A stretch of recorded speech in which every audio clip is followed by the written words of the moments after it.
kita mengikuti organisasi, itu sudah melatih skill. Kemudian kemampuan-kemampuan yang ada di diri kita, itu bakal kita ekspresikan di organisasi. Gosip, ngobrol asik bareng Pakis. Assalamualaikum warahmatullahi wabarakatuh. Halo teman-teman, selamat malam semua. Kembali lagi di Ngopi, ngobrol asik bareng Pakis. Pada ngopi kali ini, kita mendapatkan tema yang gak kalah seru dari tema sebelumnya, yaitu manajemen waktu antara organisasi dan kuliah. Sebelumnya, perkenalkan, saya Muhammad Lukman Hakim dari staf Departemen CNS Pusat Kajian Ekonomi Islam. Di sini saya akan memandu ngopi kali ini sebagai moderator. Kita pada ngopi kali ini telah kedatangan narasumber yang keren dan pastinya kece banget. Siapa lagi kalau bukan Kak Syahrul Gunawan. Hai Kak Syahrul. Halo. Gimana nih Kak kabarnya? Alhamdulillah sehat. Lukman sendiri gimana Lukman? Alhamdulillah sehat juga Kak. Ini Kak Syahrul lagi sibuk apa nih Kak? Kalau untuk sekarang ya kuliah sih. Kuliah kakaknya. KKN. Waduh mantep nih. Semangat Kak KKN-nya. Semoga diperlancar dan dimudahkan. Amin, amin, amin. Siap. Oh iya, sebelumnya mungkin dari teman-teman belum pada kenal nih sama Kak Syahrul. Mungkin ada yang belum tahu maksudnya. Boleh nih Kak Syahrul perkenalan dulu Kak? Baik, terima kasih Lukman ya. Sebelumnya perkenalkan ya. Nama kakak itu Syahrul Gunawan. Di Pakis diamanahkan sebagai sekretaris jenderal. Mungkin itu Lukman. Oh iya Kak, oke. Terima kasih Kak. Langsung saja ya Kak ya, kita ke tema pembahasannya podcast kali ini. Kak, boleh tanya nih Kak, Kakak Syahrul ini mengikuti berapa organisasi nih Kak? Kalau ditanya organisasi ya, untuk sekarang kakak itu ada 4 organisasi, 2 organisasi internal dan 2 organisasi eksternal. Kalau di internal itu Pakis dan Korsa. Kalau di eksternal itu ada Genbi sama Education. Itu Lukman. Waduh, mantap ini. Ada 4 banyak ya, lumayan banyak Kak ya. Berarti sibuk ini kayaknya. Iya. Gini Kak, Kak Syahrul ini kalau saya dengar-dengar, Kak Syahrul ini aktif di semua organisasi yang telah disebutkan tadi. Yang saya ingin tanyakan gini, Kak. Mengapa sih Kak Syahrul mau kan organisasi? Apa enggak fokus aja kuliah, Kak? Baik, mungkin keren ya pertanyaannya. Jadi ketika ditanya kenapa sih kita mau aktif organisasi, apakah tidak mengganggu kuliah? Jadi sebenarnya ketika kita mengikuti organisasi, itu sudah melatih skill. Kemudian kemampuan-kemampuan yang ada di diri kita, itu bakal kita ekspresikan di organisasi. Dan juga menurut kakak, banyak sekali ilmu-ilmu yang kita dapat di organisasi, mulai dari kepemimpinan, kemudian manajemen waktu kita, kemudian pengalaman-pengalaman yang mungkin kita tidak dapatkan di kuliah. Mungkin alasan kakak aktif di organisasi ya untuk melatih dan meningkatkan skill-skill yang ada pada diri kakak. Seperti itu loh. Mantap. Berarti kita organisasi ini menurut Kak Syahrul dapat melatih diri kita sendiri gitu ya. Ini Kak, pertanyaan selanjutnya ya Kak ya. Misalkan Kak, jikalau ada kegiatan organisasi yang bertabrakan dengan perkuliahan Kakak, kira-kira gimana nih tips Kakak untuk menghadapi situasi yang begini? Baik, mungkin langsung ya.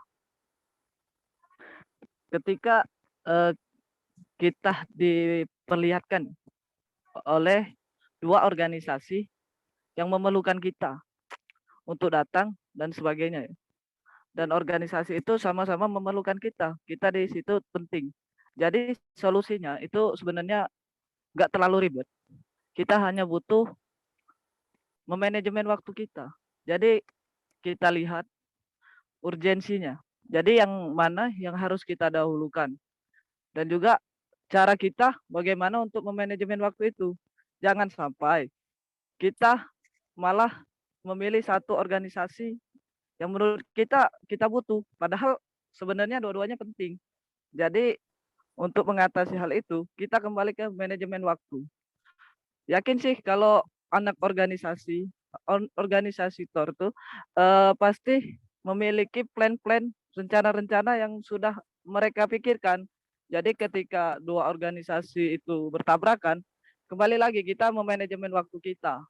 Manajemen waktu kita yang mana harus kita dahulukan. Tapi tetap kita dua-duanya harus hadir. Seperti itu mungkin Lukman. Lebih ke manajemen waktunya. Oke, manajemen waktu, cari yang lebih penting. Maksudnya urgensinya, gitu. Ya, Keren, benar, keren. kan. Kalau gini Kak, kalau misalnya kegiatan organisasi ini kan kita nggak tahu, kadang-kadang ada kegiatan yang mendadak begitu Kak.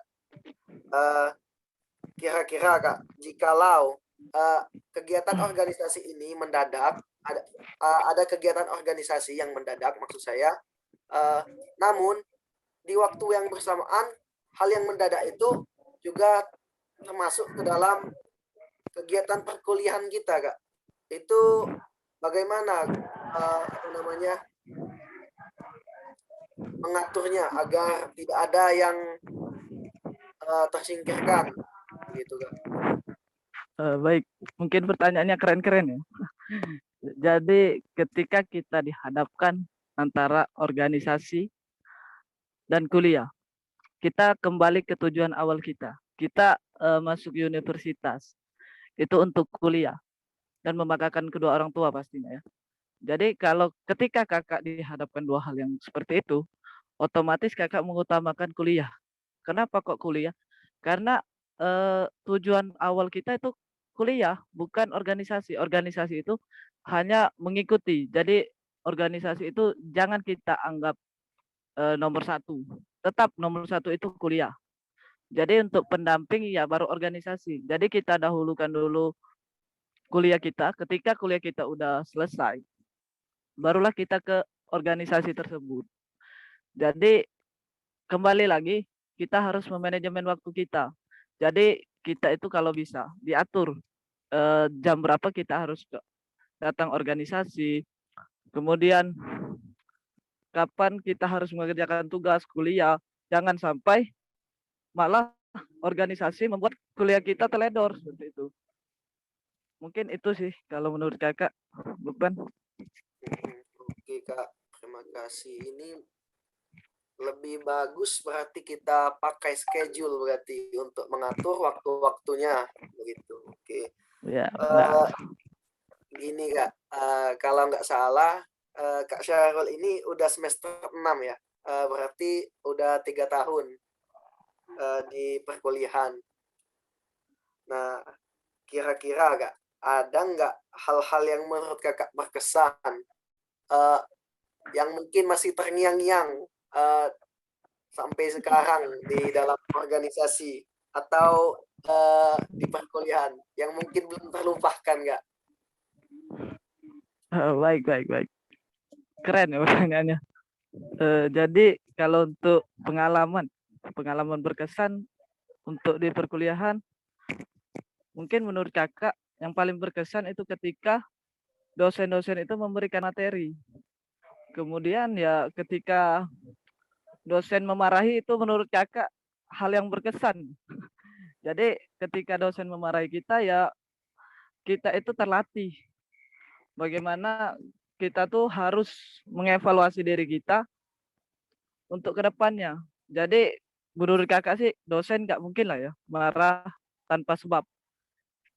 Jadi itu bekal sih menurut kakak, lebih ke bekal kita untuk ke depan ketika kita dimarahi dosen. Kemudian ilmu-ilmu yang telah diberikan oleh dosen itu sangat berkesan dan mungkin tidak terlupakan. Kemudian kalau untuk di organisasi sendiri, hal berkesan menurut kakak itu yang pertama menemukan orang-orang baru dan hal-hal baru ya. Jadi ketika kita mengikuti organisasi, kita pasti dihadapkan dengan orang-orang yang baru yang memiliki sifat-sifat masing-masing. Ada yang mulai dari pemarah dan lain sebagainya. Jadi itu merupakan hal yang paling berkesan menurut kakak, menemukan orang-orang baru dengan pemikiran-pemikiran yang luas. Jadi tetap dengan tujuan yang sama gitu.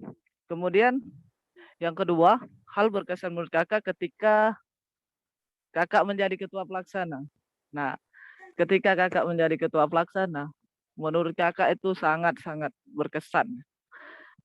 Mulai dari kepemimpinan kakak diuji, kemudian cara kakak menanggapi situasi yang rumit, kemudian hal-hal yang menurut kakak penting ya, yang kakak temui ya hanya di saat kakak jadi ketua pelaksana. Itu mulai dari ribet dan segala macam ya bercampur aduk menjadi satu ketika kita menjadi ketua pelaksana. Dan tanggung jawab kita juga terlatih ketika kita menjadi ketua pelaksana. Mungkin itu sih kalau dari kakak Lukman. Oke, pokoknya ini udah keren nih. Eh, terima kasih sama Kak Syahrul nih, jawabannya keren-keren. Nah, dan yang pastinya kece nih. Oh iya, sebelumnya saya ada ucapan nih buat Kak Syahrul. Apa tuh? Selamat ulang tahun Kak.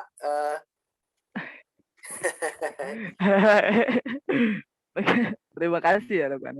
Iya, semoga panjang umur dan diberikan kesehatan serta kemudahan dari Allah ya Allah. Amin amin ya rabbal alamin. Sekian mungkin Kak dari podcast kita pada kali ini. Mungkin ini teman-teman yang nanti ingin bertanya sama Kak Syahrul bisa di chat atau di PC langsung ke Kak Syahrul yang mungkin ada pertanyaan bagaimana langsung saja, atau bisa hubungi Kak Syahrul lihat ya IG-nya yaitu, silakan Kak Syahrul sebutkan. Instagramnya langsung saja di follow mungkin ya. Ya. Gunawan_Syahrul. Nggak usah pakai H, jadi Syahrul ya. Oke teman-teman diingat ya. Syahlan Gunawan spasi Syahrul. Jangan lupa juga follow IG saya hakim.muhammadlukmanhakim _muhammadlukmanhakim. Pakai Lukmannya pakai Q. Oke, terima kasih. Terima kasih Kak Syahrul atas waktunya. Oke. Saya tutup mungkin. Wassalamualaikum warahmatullahi wabarakatuh.